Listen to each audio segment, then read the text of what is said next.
Can you guys hear me? Thank you, Dawn.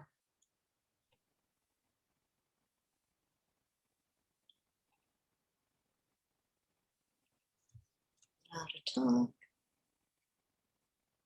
How to talk.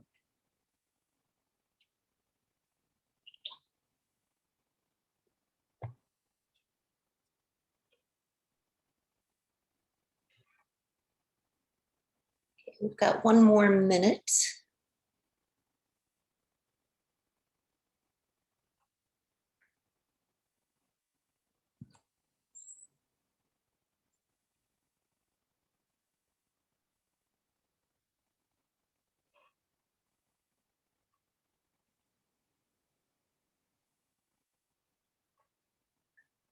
We have a small group today.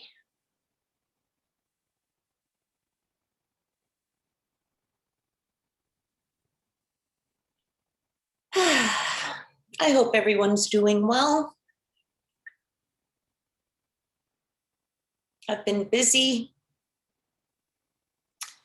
as I'm sure all of you have as well. My glasses clean. So today we are going to talk about managing your active and inactive accounts. And I cannot stress how important this is. And I want you to be aware that everything that I go through in this session applies to both your debit and your credit card program.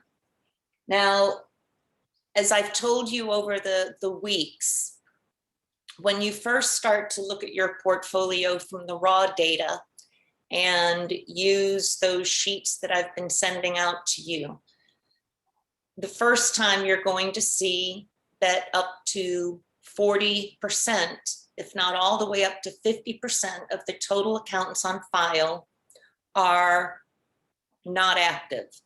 But as I mentioned last week, the definition of active versus inactive varies by card processor, but with everybody going to First Data now with Fiserv, Co-op, and PSCU, it's pretty much going to be the standard. And those of you that are in-house, and I'm still putting together the new schedule for in-house sessions as well, it's going to be a little different. But we do want to segregate the accounts that are truly active, generating a sale or cash advance, versus all of the actives, which may be a blocked account, a delinquent account that has a payment or a finance charge posting. Now,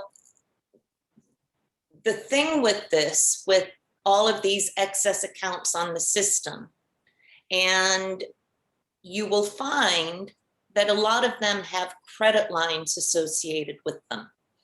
So when we go through identifying active versus inactive, and I'm going to show you how you can clean up your database, you need to ensure that there are procedures put in place to actually zero out credit lines. And let me explain why.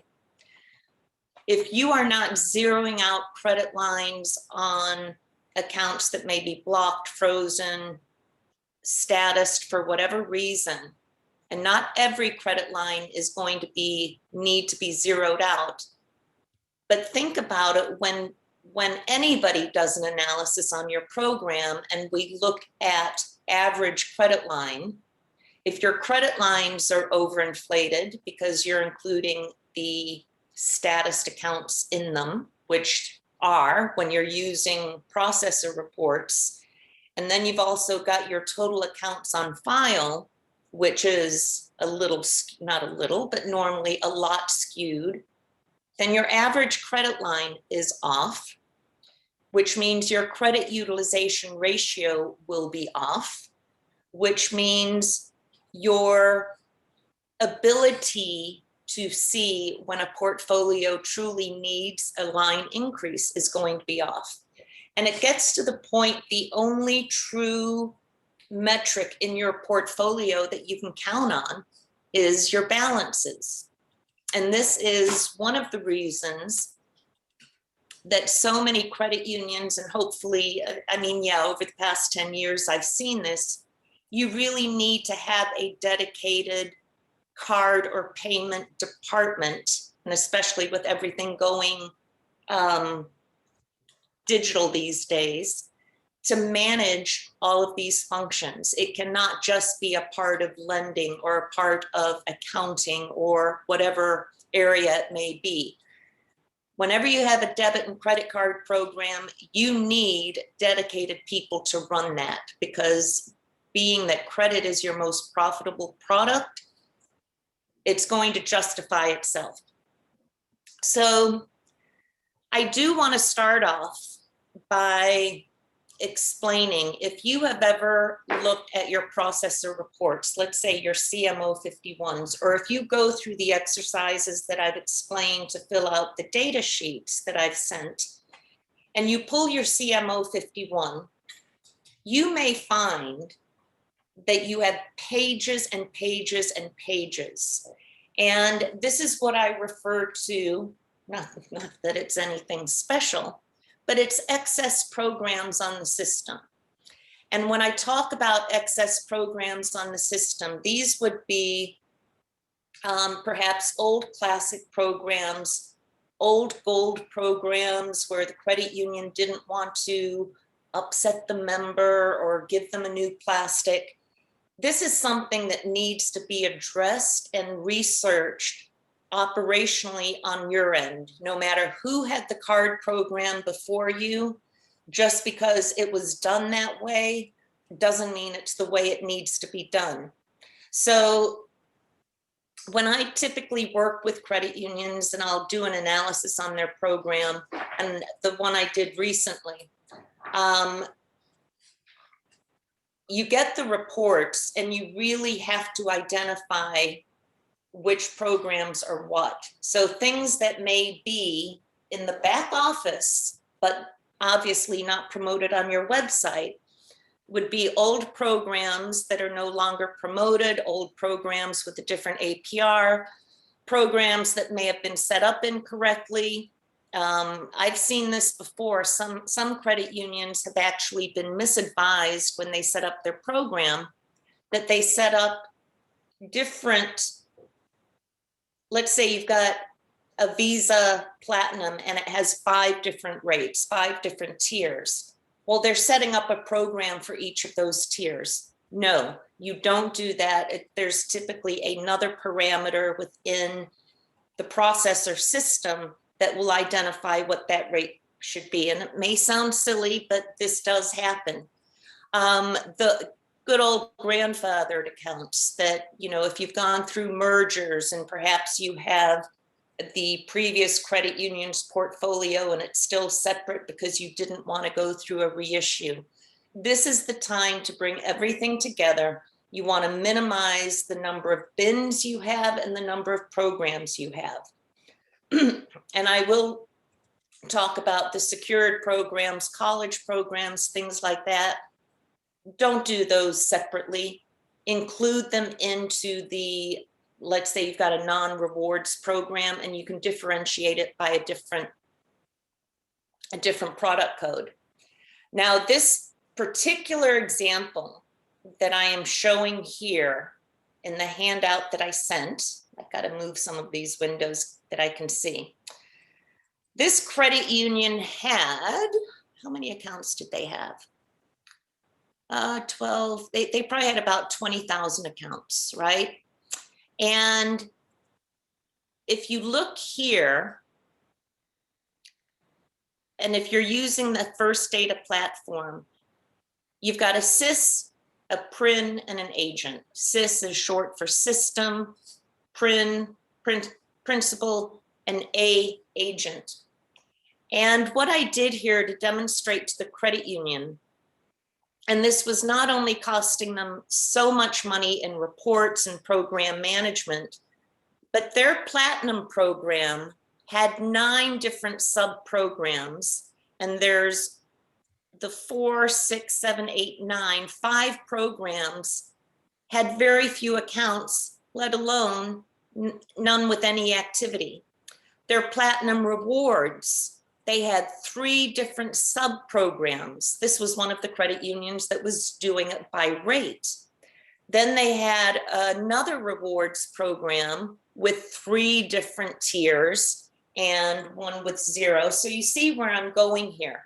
This credit union ultimately was promoting a platinum rewards, breast cancer awareness with no rewards, one with rewards, and a previous acquired credit union. So 1, 2, 3, 4, 5, 6. They were promoting 6 programs, yet they basically had 28 programs in the back office. So this is something that will be revealed to you when you start to fill out my sheet. Has anybody started filling out the sheet? I don't know if you can talk or not. But when you start gathering the data to fill out the sheet, this is when it will be revealed that, oh my gosh, what's going on here? This is much more common than you may think. I mean, this example here was a credit union I worked with, must have been 5 years ago. The one I worked on 2 weeks ago only has 2,000 accounts, but they had 12 programs set up with their processor, which was PSCU or Co-op. I'm not going to tell you which one, but it was one of the full service processors. So the importance of being able to manage your database correctly is knowing you're going to have a much clearer picture as to what the marketing needs are, how everything comes together. This first example that I'm going to show you, and whether it's this one is FIS, but whether it be FIS or Co-op, and I mentioned this on the expense webinar, you look at the number of accounts on your invoice, compare it to the number of accounts on your management reports, and this is very common.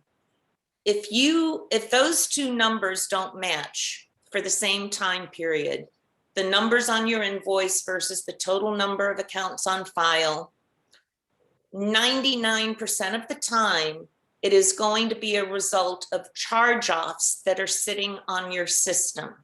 These are charge-offs from the inception of the program. And with these charge-offs, you are getting billed all of the account-based billing fees, including, let's say, cardholder service, Falcon. If it's on the system, you're getting charged for it. If you happen to find that this is going to be an issue with your credit union, where the number of accounts that you're being billed is not matching the number of accounts on file, you need to have a talk with collections. Most credit unions will transfer their old charge-off accounts to the core system. So then it presents an entire representation of the member's profile. You may hear, we need to keep it on the credit card system because we need to access statements, or what if a payment comes in, or, you know, we've got to do it to report to the credit bureaus. All of that is false. I will tell you, if you have a large amount of charge-offs, let's say 5 to 10% of your total accounts that are still residing on your credit card system, the best thing to do is to find the data blast activity. And I did this with a client very recently, and they had charge-offs that were on the credit card system going back to 2002, 2003, 2004. Those people aren't going to make a payment. And then when you look at what you're paying your credit card processor to do this. Now, I often get questions, so if anybody has a question, I'm going to invite you to speak up, but I'm going to answer a very, very common question, is how do we transfer it to our core system? The method that is most often used is to set up a new loan type on your core system, and then you just do the GL entry.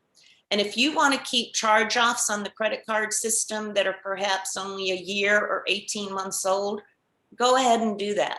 But if you've got charge-offs on there from 3 years ago, going back to 2004, what is that? I can't believe that's almost 15 years ago, 16, 17 years ago. It's ridiculous. And this happens all the time. I see it all the time. In this other particular example, and this is what I want to point out, is that what you're seeing on your processor reports, it's not always the whole picture.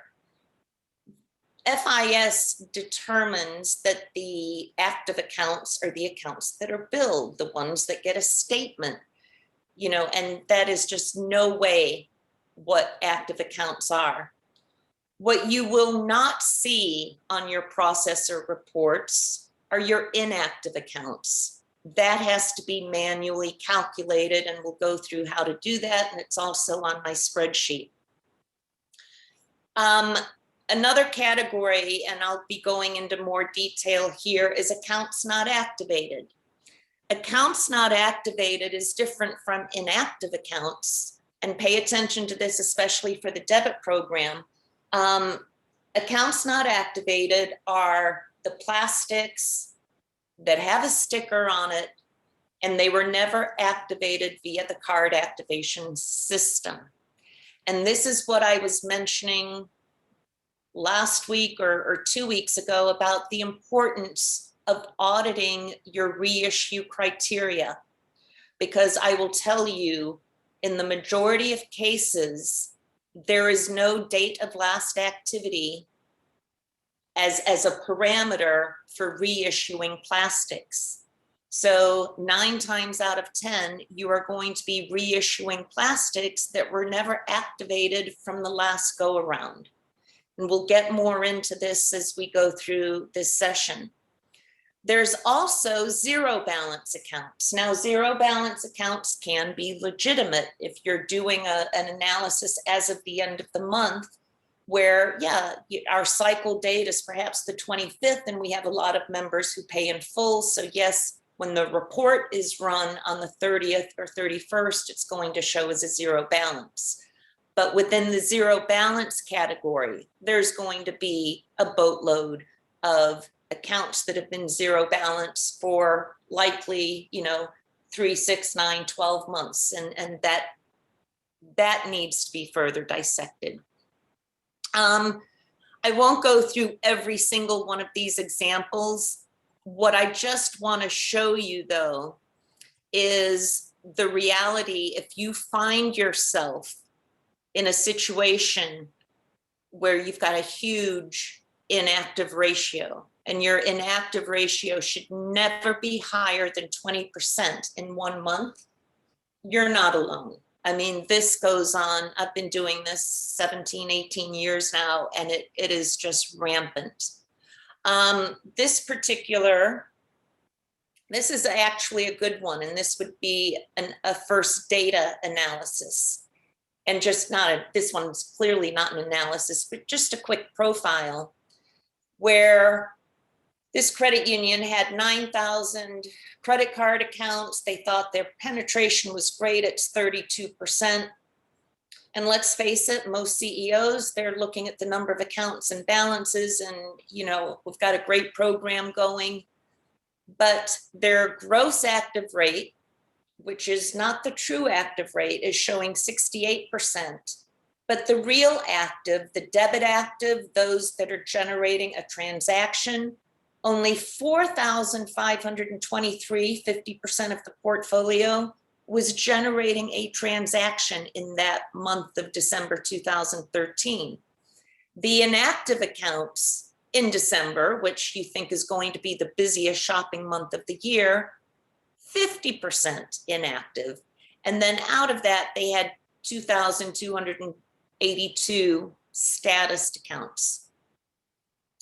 This section was an in-house pass-through client, and they actually have a different method because when you process in-house, you're talking more about loan types. So you're you're adding up the number of loan types versus perhaps the number of credit card accounts, and theirs do tend to be a little more accurate.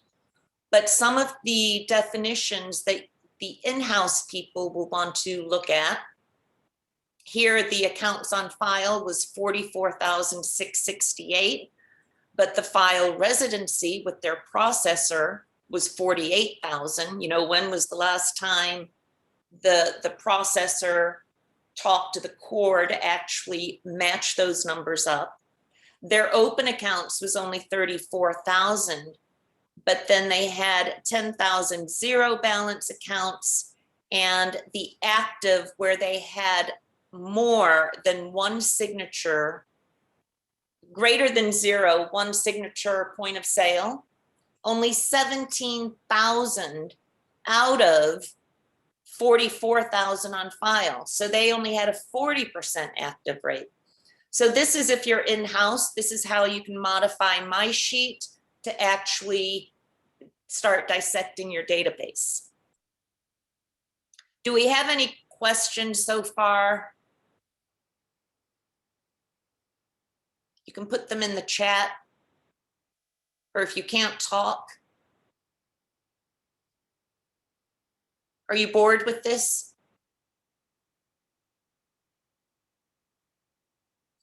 All right. Thank you, Alma. I really just want to talk with you guys, make this a conversation. But I bet half of you are multitasking. Okay, so let's go through. Here in my manual, I talk about how can a credit union be able to truly analyze or even market their portfolio when the aggregate account base is such a mystery to decipher. And so this is where I mention all of the various definitions of active accounts and why you've got to be very concise in your analysis and very concise with your data, whether you are in-house or full service. So active accounts can be defined as, maybe it's an account with a balance, maybe an account with just a payment posting but no activity, accounts with finance charge or fee posting, and that would be included on the blocked and delinquent accounts or even the deadbeat accounts. You know, if you make a payment on a deadbeat account, we really don't want that to be reflected in our, quote, good active accounts. Accounts with any transaction posting, excuse me, it could be a reversal, could be a credit put on the account. Accounts that receive a statement, that's how FIS determines an active account. Accounts billed, same with FIS. But what you really want to be able to drill down to is accounts with any sale activity. I'm not saying that any account with a balance, that metric is not important, but not in when you're doing the active versus inactive accounts. I just had a salad and I think I've got stuff. So the first data processors, which are Co-op, Vantiv, which has now been acquired by FIS, PSCU, and Fiserv, which bought First Data.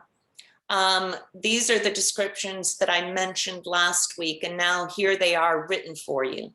And I believe strongly in these definitions that they should basically be the standard for how we determine active accounts.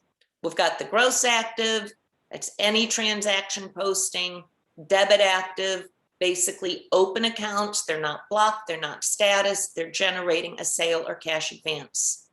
This is also very important to break it down before you are being sold any activation campaigns, because your activation, your active rate may not be as good, or perhaps it's worse than what it really is, because I can tell you the processors do not drill down this far when they do their dashboards for you.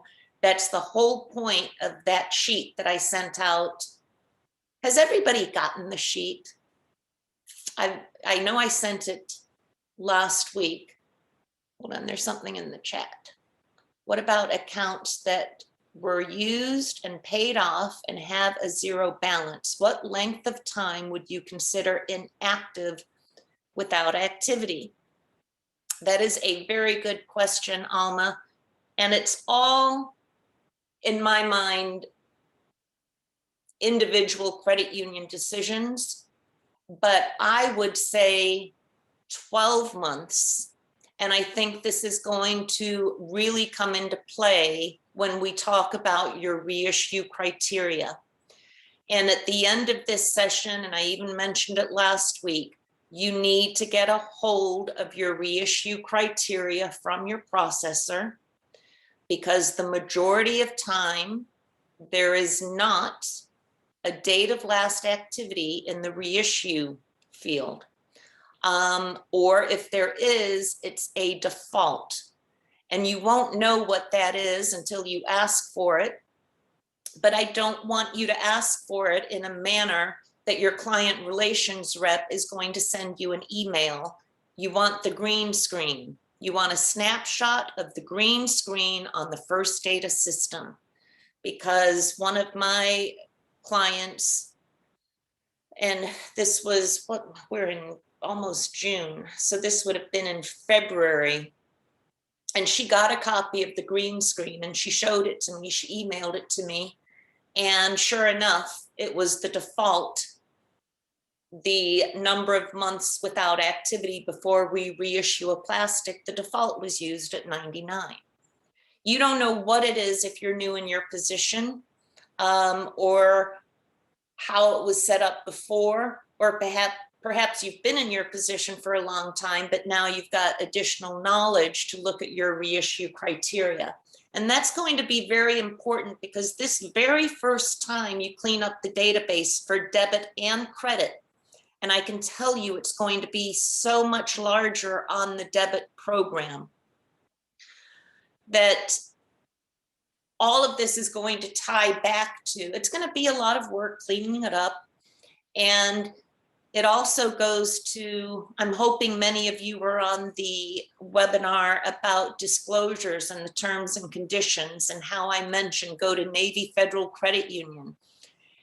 There are certain things that you can put in your terms and conditions that will prevent you from having to go through this all the time, cleaning up the database. And I'll give you those solutions as we go through.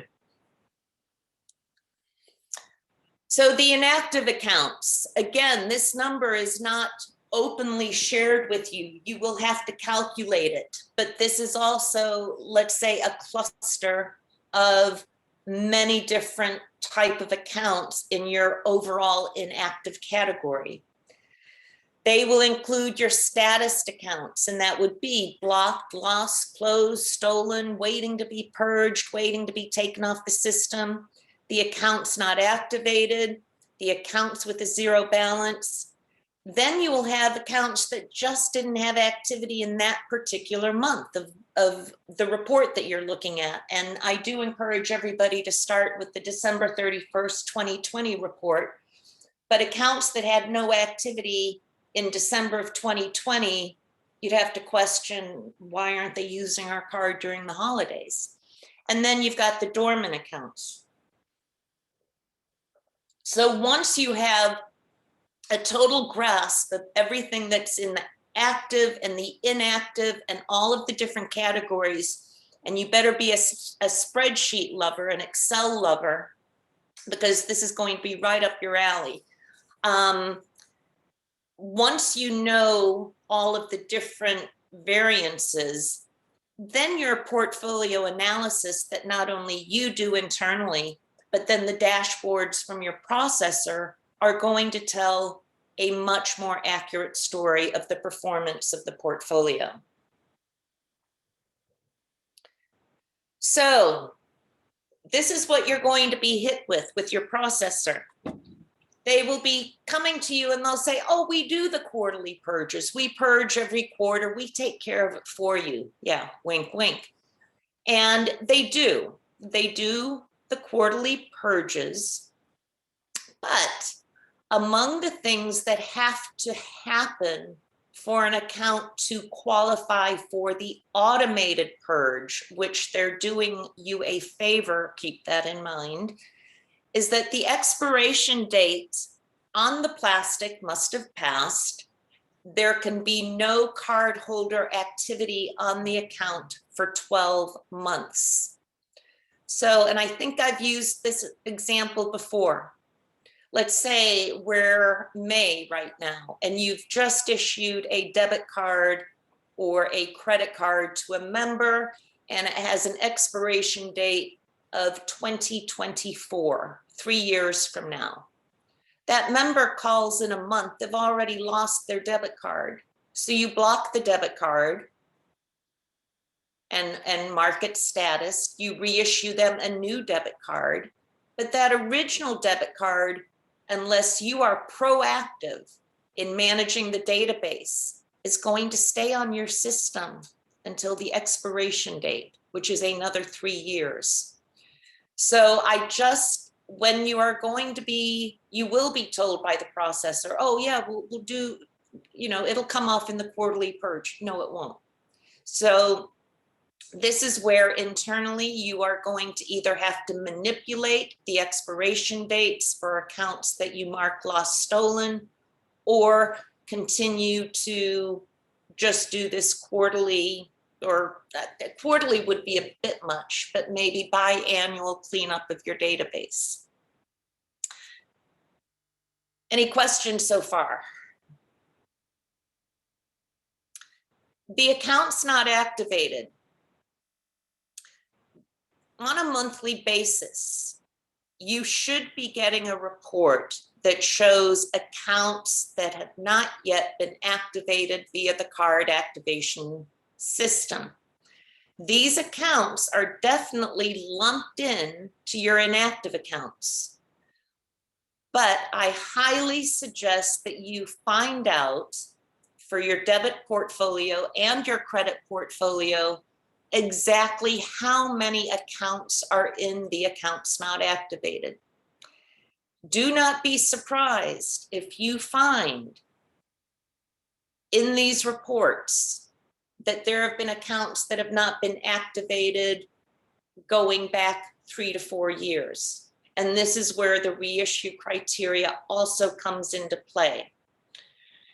The other thing that needs to be brought up about accounts not activated is this is a report that needs to be worked on a regular basis. Because if you are sending out plastics and members aren't activating the cards, it could be a fraud concern that the card is not going to the right address. People have moved, they haven't updated, your core system address doesn't match your credit card system address. So it just needs to be worked.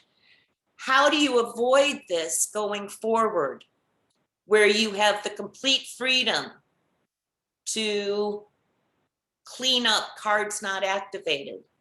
I strongly encourage that you invest, it's not going to be that much money, but get the custom card activation stickers.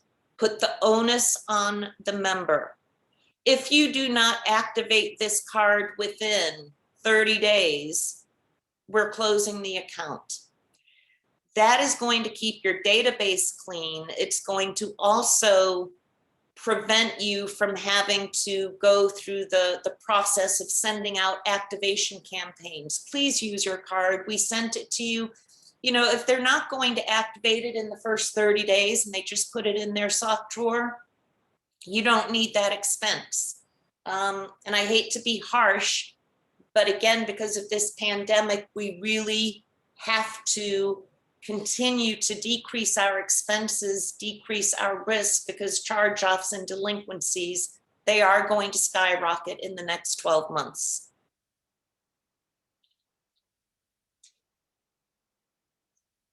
So again, as you know from my format and my style, I've got these workbook pages in my manual.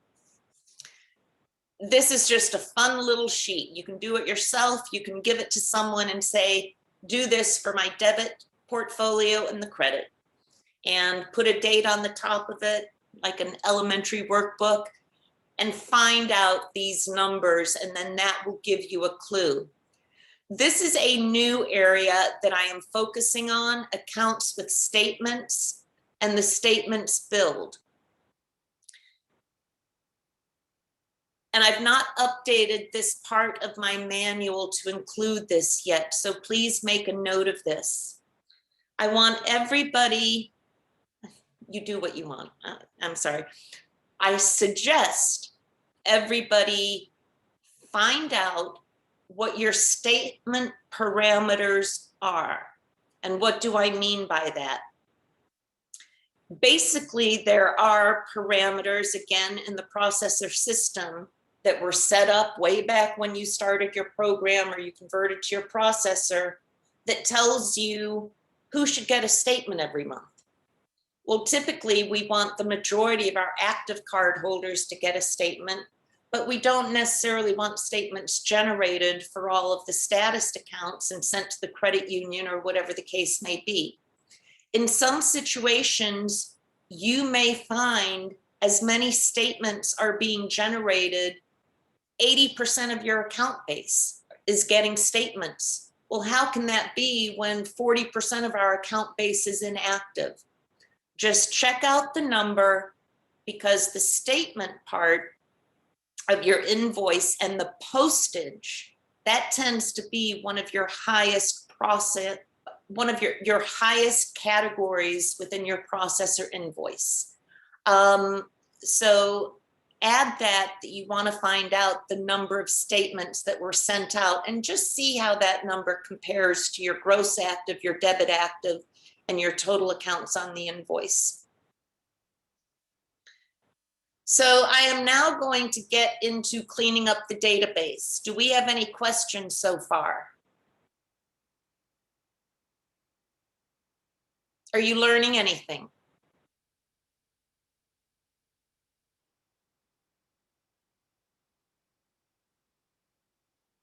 Thank you, Alma. I think you're the only one listening. So here we go, your initial cleanup. This is where I said you're going to want to be a lover of Excel. So I believe most of you, if you process with PSCU or co-op, have the ability to do internal reports. It's data view, I think, for PSCU, and I forgot what it is for co-op. But you want to be able to generate a report where ultimately you're going to be able to sort yourself and put these blocks of accounts in different sheets within an Excel file. But the initial requirements that you will put on your report writing, you want the status code, the member's name, their account number, date of last activity, balance, and outstanding credit line. And you want to do that for all of your status blocked accounts. This would include your lost, your stolen, your revoked, your interest prohibited, your frozen. We'll go through the categories in a moment, but and don't limit it to the status code, because I think you will find out there are status codes you should be using and you're not. Just put it out there. I want to know the status code. So then you'll get that report, and then you will start sorting it. And the key is going to be the date of last activity and the balance. When you get this report, you will be surprised how your inactive accounts, what the date of last activity really was. And this is where, when you get your reissue criteria from your processor, it's all going to make sense. So Now, the next question is going to be, which ones can we remove and not notify the member? Because the majority of you, if you're using the loan liner disclosure, you have nothing in your disclosure about account closings due to inactivity. So yeah, this first time around is going to be a big pain. And there are some members that will need to be notified and others that will not. The accounts that can be removed from the system long before the processor will remove them are the closed accounts with a zero balance and no activity, let's say for 12 months or so. And those you will want to notify the member. The category, the easiest way to think of it, this next one, if you have lost accounts, stolen, upgraded, or replacement accounts, think of it this way. Any account that has been replaced or any card that has been replaced with another card, that's a no-brainer. That's the low-hanging fruit, that you can delete those accounts, those old accounts, get them off the system. You don't have to notify the member because you're not affecting their credit line, their credit score, anything, because you've basically just replaced what they had with another one. The charge-off accounts, the members don't need to be notified. Those can just get transferred to the core. So this is my comment here, that they don't promote any loan growth for the program. Some may be earning finance charges if they have balances, but we don't know that. When you do this exercise as well, where you get this, this report, you will be surprised that perhaps there are some lost stolen accounts that still have balances on them because perhaps someone forgot to transfer the balance over to the new account. You'll be surprised what you find out.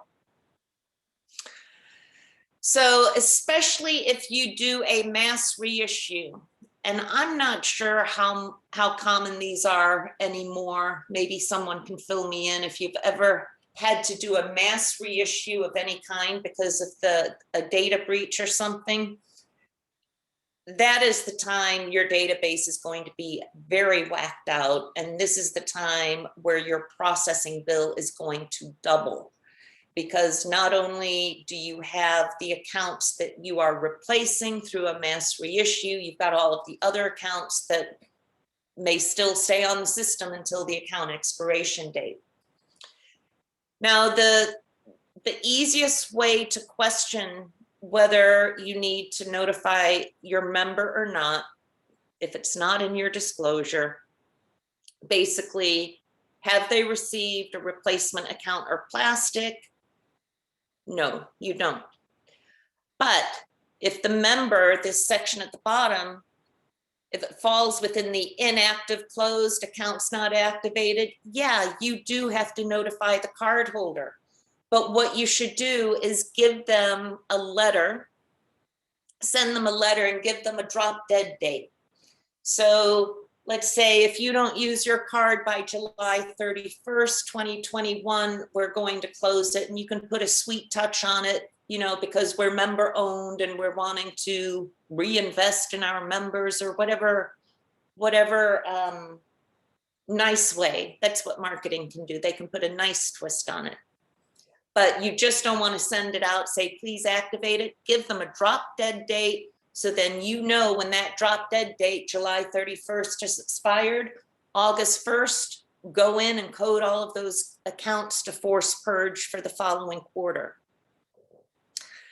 This next section, it is critical that outstanding credit lines are zeroed out for any account that has any type of blocked status, so that in your overall credit line liability that you're seeing on your reports to determine your average credit line is going to be more fine-tuned. So it's going to, once you've got the average credit line, where it's a more accurate number, then the card utilization ratio will be more accurate. It's just going to make your portfolio much better in terms of performance. So if you're finding yourself in a predicament, what I said, as far as everybody's using codes, and I'm going to jump forward a bit here. On the bottom of page 155, these are the codes available on the First Data platform. All right. And these are, every processor has their own set of codes, but if you're using the First Data system, which if you're Co-op, PSCU, or Fiserv, the new Fiserv, these are the codes. And you've got authorization prohibited. That is typically a temporary block when there's perhaps some suspect Falcon activities. B for bankrupt, C for closed, F for frozen, I for interest prohibited, E for revoked, L lost, U stolen, Z charge off. I will be very honest with you. Most credit unions are not in agreement on what codes to use when. And the two main departments that are typically using these codes would be either member services, card services, or collections. So I suggest once you do that Excel report, back up there where you put in all the criteria by status code, I think you will find that frozen and revoked are not used at all. I see that time and time again. Everybody seems to want to dump it into the closed category account. Collections will close it and they'll use a C status when perhaps they should maybe be using a frozen or a revoked status. So I encourage, as you go through this process, and wait until you've got the data from your own Excel sheets that you pull, and you can present to the team, hey, we've got all these codes, but we're only using closed and it's making our portfolio a little funky to manage. Once you've got the facts together, meet with the collection department and everybody come to agreement as to what codes are going to be used into what's within each situation. And even the interest prohibited, I've seen that used for some not so ethical things internally. So that's one way that I suggest going forward as you start developing your own process for managing the database, managing the active and inactive accounts. Start off on the right foot, because you don't want to have to be doing this year after year. This is my 2 cents that I've said for years. If you are not actively managing the database, active and inactive accounts, credit line maintenance, nobody's portfolio will be accurate. None of the dashboards, none of the industry will be accurate. It will be a hell of a lot more accurate if you use the data sheets that I sent you last week, or make one similar to that template, because that will allow for drilling down and getting rid of all of the garbage. But when you look at your reissue criteria, these are the things that you want to look at. And I highlighted the date of last activity, because 90% of the time, the date of last activity is not within your reissue criteria. So I'm hoping you see, it's 10 to 2 Central Time here, that all of these sessions all kind of work on one another. The whole point of this one is to, it's beneficial for marketing, it's beneficial for operations, it's beneficial for accounting, for profitability, managing the database. And as I mentioned, your debit is going to be a lot worse, but there are things you can do to control this and make it simpler in the future. Things like updating your terms and conditions, doing a custom card activation sticker, reviewing all of the status codes with collections to ensure there's consistency. And again, when you first do this, you are going to find that the C status, where is it down here? The C status is going to be just filled with all kinds of junk. You're not going to know why those accounts were put in there. And so it's just a matter, some of them may require research. So, hold on. I mean, that's basically all I have to say on this. I hope it's been helpful. And I see some questions, Brianna. So are you saying we should be zeroing out credit lines for lost stolen cards, even though they are set to purge? Yes.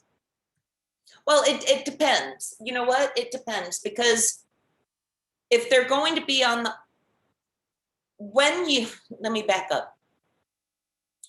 The processors do quarterly purges. If you do this database cleanup, you will have to go in and code, and no, I don't know what the code is because I'm not familiar with the screens, but somebody internally will have to go in and code an account to be included in the next quarterly purge. So it's a good question, Brianna. I think it depends, you know, if we're talking 2 months, maybe not.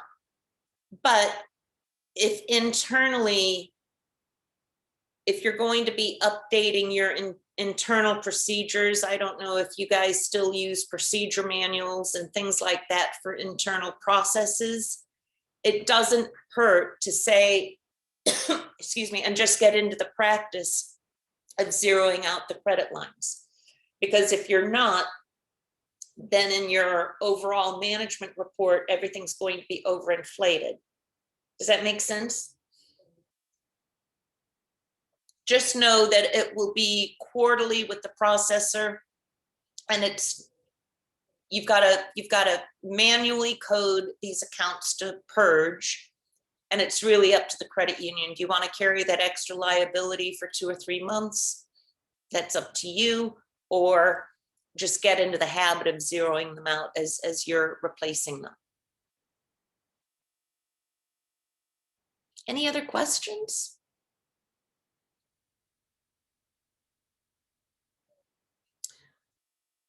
Okay, hold on. What's next week? Next week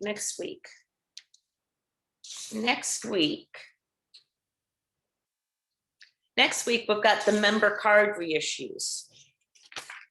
What you need to know about minimizing your risk, when you should reissue, when you shouldn't, what you should be looking at, all of those kind of things. So if no one has any questions, if any of you, because we've had the same group now consistently for this series, it may take me a couple of days to get back to you, but I will. If you need anything, if you need your sheets, if you want me to look at your sheets, if you've worked on them, if you want me to talk to your management team that you need more help, because this is a bigger issue than what a lot of people really comprehend, I'm here to help you all out. Hopefully we will be getting back to live schools by the end of the year, which would be great. But without that, I don't see any other questions in the chat. I'm not hearing anybody speak up. So I think I'm just going to end this call. Oh, it's Memorial Day. Happy Memorial Day weekend, everybody. Have a great weekend. And then maybe I'll see you next Tuesday. Maybe I won't. I'll be here. Don't know if you'll be here, but with that, you take care, and I'll see you all next time.